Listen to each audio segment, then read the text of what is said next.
Here's what's coming up on The World Today. U.S. President Donald Trump refuses to take part in an upcoming virtual presidential debate with Joe Biden.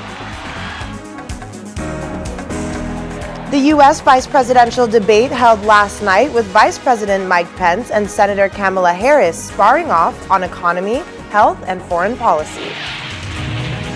Plus, Saudi Arabia's Prince Bandar bin Sultan says the kingdom must focus on its own interests. A warm welcome to the program today. I'm Akaite Afia. Thanks so much for joining us. Well, let's get right into it. The U.S. presidential election is only weeks away now, and the candidates have pretty limited time to campaign before everyone heads to the polls November 3rd. Therefore, every minute counts, right? Well, it appears both presidential candidates are looking at this differently. A few debate rules have changed because of the coronavirus pandemic, resulting in the decision to take the next presidential debate virtually. President Trump has refused to take part in the debate, which will be televised but would not require both candidates to be in the same room.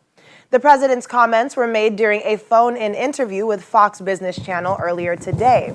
The interview touched on a number of key matters, including his health and the possibility of movement towards a stimulus package for the economy. Confined to the White House, where he is being treated for coronavirus, the U.S. president said he does not believe he is contagious and is feeling good enough to resume campaign rallies as he tries to boost his election bid. No, I'm not going to waste my time on a virtual debate. That's not what debating's all about. You sit behind a computer and do a debate. It's ridiculous. And then they cut you off. No, I'll be tested very soon, but I'm essentially very clean.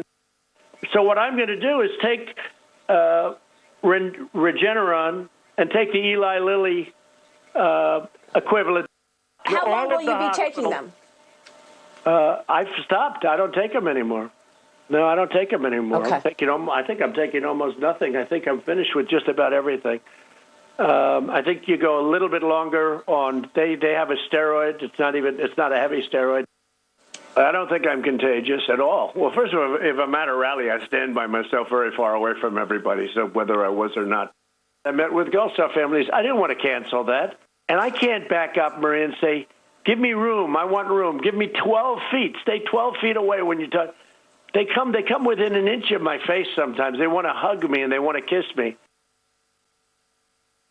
Meanwhile, his Democratic challenger Joe Biden says he will follow the recommendations of the debate commission on how to proceed following President Trump's comments. Mr. Biden had previously been wary of an onstage event, but said that he would attend if medical experts gave the go-ahead. I thought Kamala did a great job last night. She was really presidential. She kept it on focus. I was really proud of her. I'm looking forward to seeing her. We don't know what the president's going to do. Change his mind every second. So for me to comment on that now would be irresponsible. I think that if I'm going to follow the commission recommendation, if he goes off and he's going to have a rally, I don't know what I'll do. It depends on what we don't know enough to know right now. My inclination. I'll talk to you later about it. I don't know. I'm just hearing the same thing you're hearing as we're going. You never know what's going to come out of his mouth. Who knows? Thank you. Well, let's get into this U.S. vice presidential debate, which held last night at the University of Utah in Salt Lake City. And the issues covered range from the coronavirus to the economy to foreign policy. U.S. Vice President Mike Pence and his Democratic Party challenger Kamala Harris clashed on Wednesday night over the Trump administration's handling of the coronavirus pandemic. And they knew what was happening, and they didn't tell you. Can you imagine if you knew on January 28th, as opposed to March 13th, what they knew, what you might have done to prepare? They knew, and they covered it up. The president said it was a hoax. They minimized the seriousness of it. I want the American people to know that from the very first day, President Donald Trump has put the health of America first. Before, there were more than 5 cases in the United States, all people who had returned from China. President Donald Trump did what no other American president had ever done, and that was he suspended all travel from China, the second largest economy in the world. The two candidates were separated by 12 feet and plexiglass shields, a reminder of the virus which has led to the largest public health crisis in the country. Then they delved into the economy and taxes. More taxes, more regulation, banning fracking, abolishing fossil fuel, crushing American energy, and economic surrender to China is a prescription for economic decline. President Trump and I will keep America growing. The V-shaped recovery that's underway right now will continue with 4 more years of President Donald Trump. Joe Biden will not raise taxes on anyone who makes less than $400,000 a year. He has been very clear about that. Joe Biden will not end fracking. He has been very clear about that. Joe Biden is the one who, during the Great Recession, was responsible for the Recovery Act that brought America back. And now the Trump-Pence administration wants to take credit when they rode the coattails of Joe Biden's success for the economy that they had at the beginning of their term. Of course, now the economy is a complete disaster. Questions were also asked on foreign policy, with specifics on whether China is regarded as an adversary or friend of the United States. And who else is a friend of the United States? Donald Trump, the commander-in-chief of the United States of America, prefers to take the word of Vladimir Putin over the word of the American intelligence community. You look at our friends at NATO. He has walked away from agreements. You can look at the Iran nuclear deal, which now has put us in a position where we are less safe because they are building up what might end up being a significant nuclear arsenal.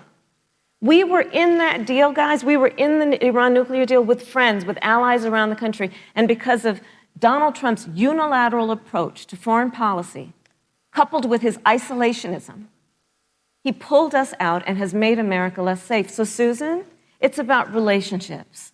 And the thing that has always been part of the strength of our nation, in addition to our great military, has been that we keep our word. But Donald Trump doesn't understand that because he doesn't understand what it means to be honest.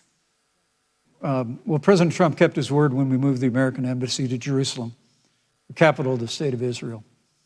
When Joe Biden was vice president, they promised to do that, and they never did. We've stood strong with our allies, but we've been demanding. NATO is now contributing more to our common defense than ever before, thanks to President Trump's leadership. We've strengthened our alliances across the Asia-Pacific, and we've stood strong against those who would do us harm. You know, when President Trump came into office, ISIS had captured an area of the Middle East the size of Pennsylvania. But President Trump unleashed the American military, and our armed forces destroyed the ISIS caliphate and took down their leader al-Baghdadi without one American casualty. Later in the debate, it was noticed there was a fly on the vice president's head, which sat there for a while.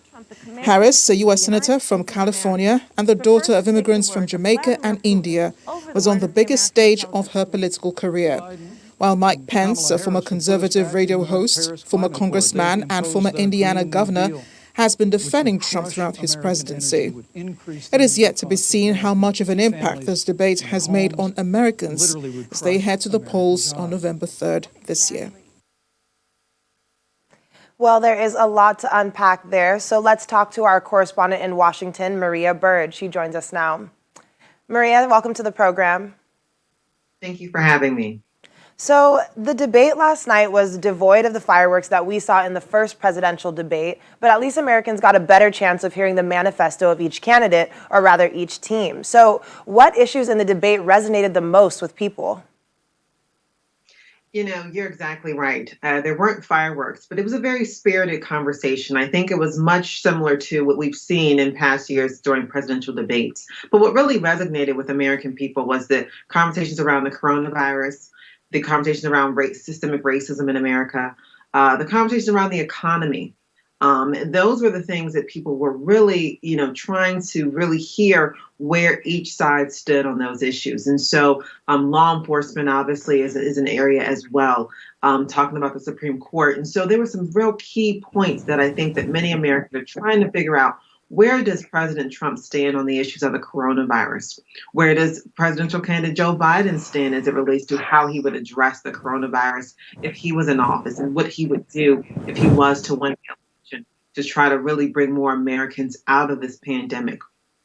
So I think those key areas were the focal points. Now, did people get, I think, the answers that really would sway them one way or the other?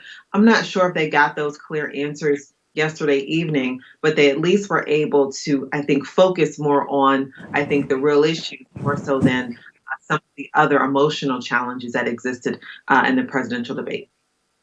Definitely. Well, let's talk about these new measures adopted for the debate. The candidates sat down, then there was the plexiglass to protect the candidates, and the moderator. I mean, I'm just wondering if there could have been such measures applied to the upcoming debates. Yes, I mean, that would have been probably best. The challenge I think that many Americans are challenged with, and specifically those who are managing this debate process, they're challenged with whether or not President Trump is going to quarantine, has taken the appropriate steps beyond just having medications with the coronavirus. They're not sure, I think, if he'll have a negative test by the time the debate is to occur just next week. And so since he has not necessarily been cleared by the doctors or had a negative test results, I think this is their best option. So they're not scrambling at the last minute, even though we are kind of at the 11th hour as this debate is next week. Well, President Trump has said that he will not be attending a debate the commission intends to have remotely, which is obviously because the president is recovering from the coronavirus. The plan is to protect other people from contracting the virus and to protect him from getting worse. So how will him not participating in the debate affect the outcome? And can Mr. Biden go ahead with the debate? How much of an impact will this have on the American people's choice, seeing as there has been a precedent in American history?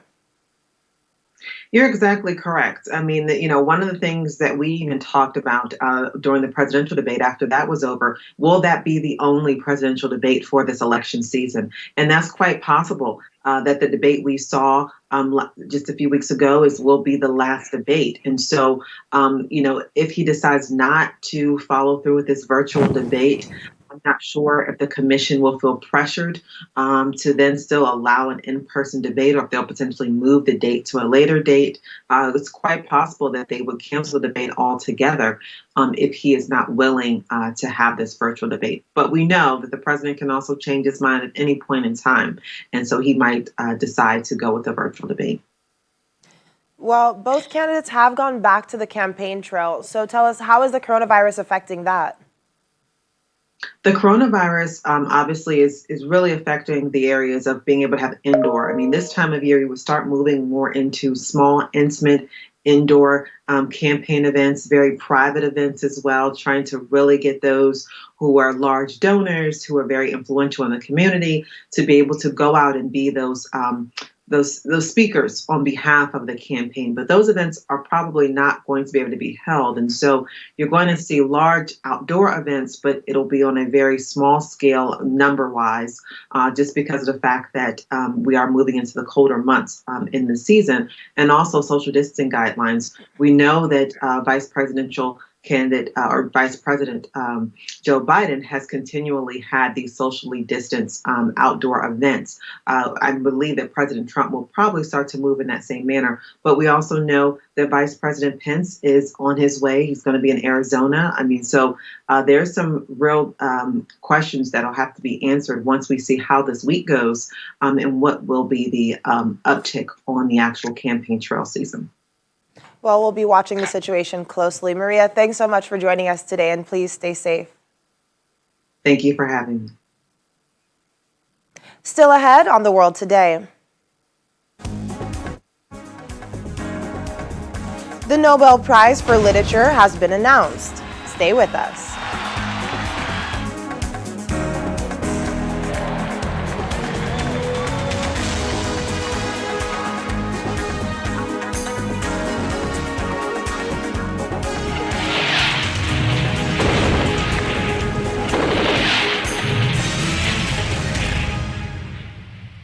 Thanks for staying with us. You're watching The World Today on Channels Television.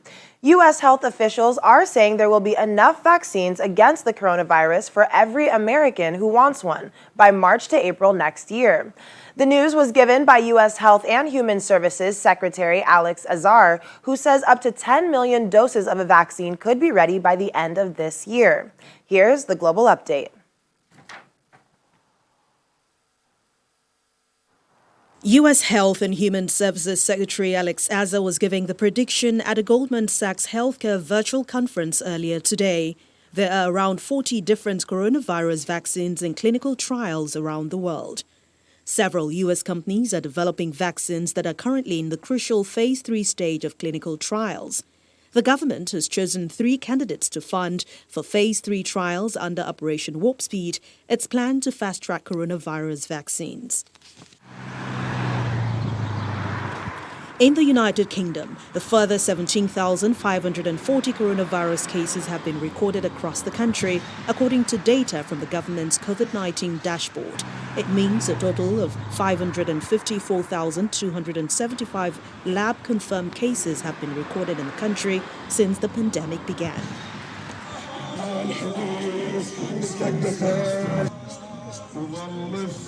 The world's largest annual religious gathering is in full swing and is posing formidable health hazards for Iraqi authorities already struggling with a spike of COVID-19 infections.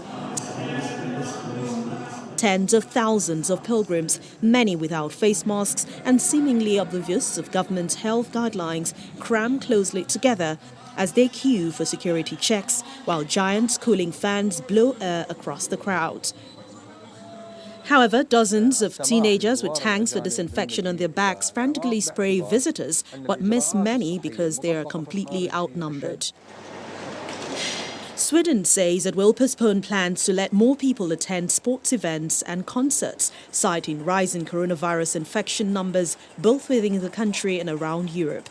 The government said in August it intended to raise the limit for some events to 500 from the current 50. However, with the numbers clearly rising in the country, the government says it will have to postpone the move. Finally, a United Arab Emirates company is nearing the end of Phase 3 clinical trials of a Chinese COVID-19 vaccine and hopes to manufacture it next year.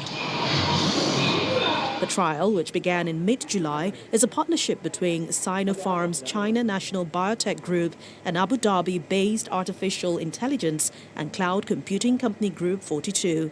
The vaccine has been administered to more than 31,000 people in the UAE, Egypt, Bahrain and Jordan.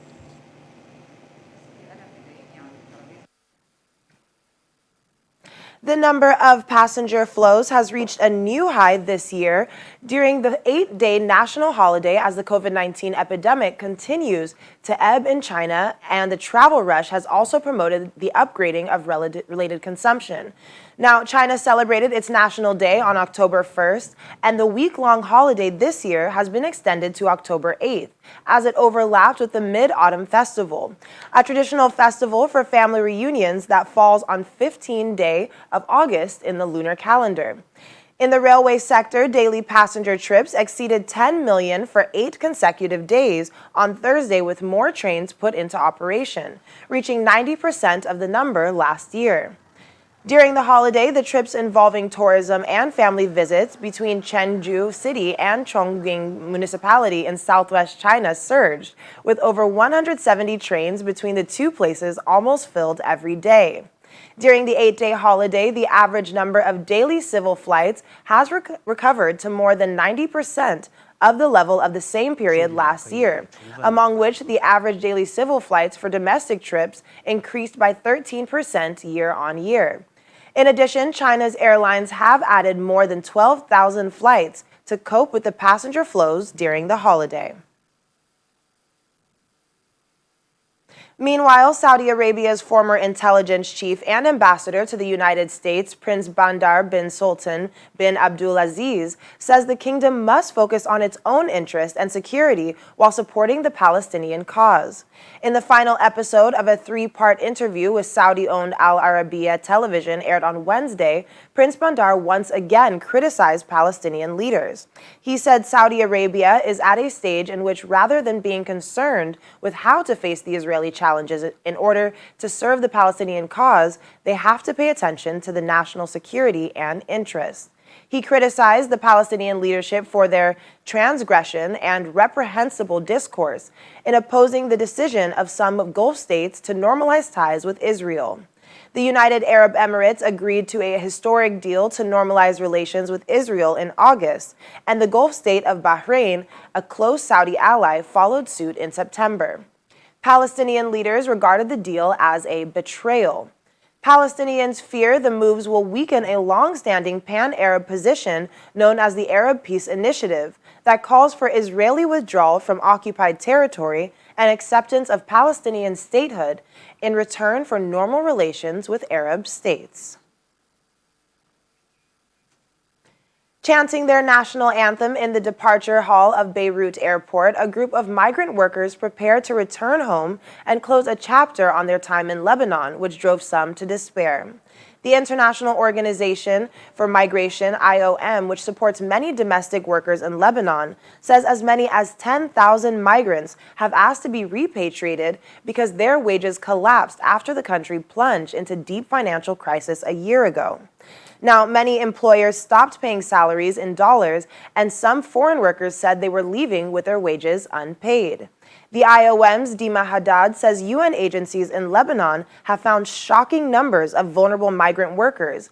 She said 50% of those interviewed said they could not pay rent, of which 34% said they were borrowing money to cover basic needs.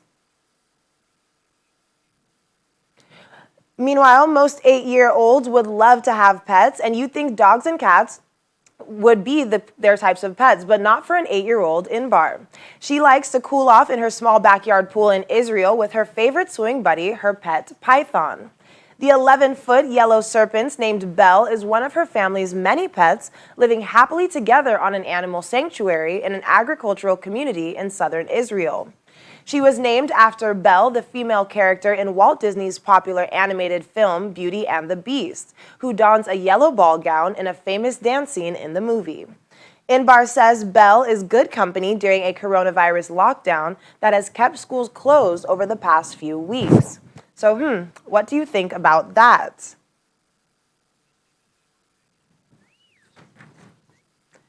And we have been reading the winners of the Nobel Prize all week, and today we have the prize for literature.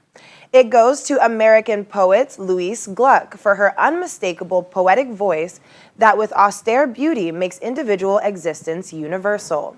The 77-year-old professor at Yale University said she was surprised and happy at the news, despite receiving it in the early morning on North American time.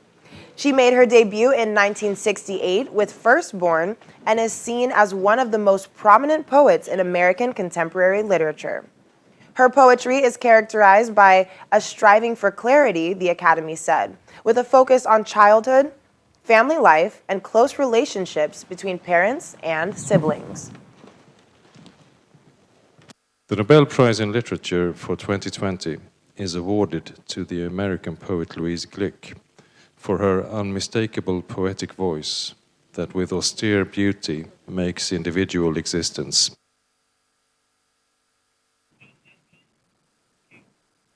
All right, well, that is all for the program today. Thanks so much for staying with us. I'm Akaite Afia. Stay safe.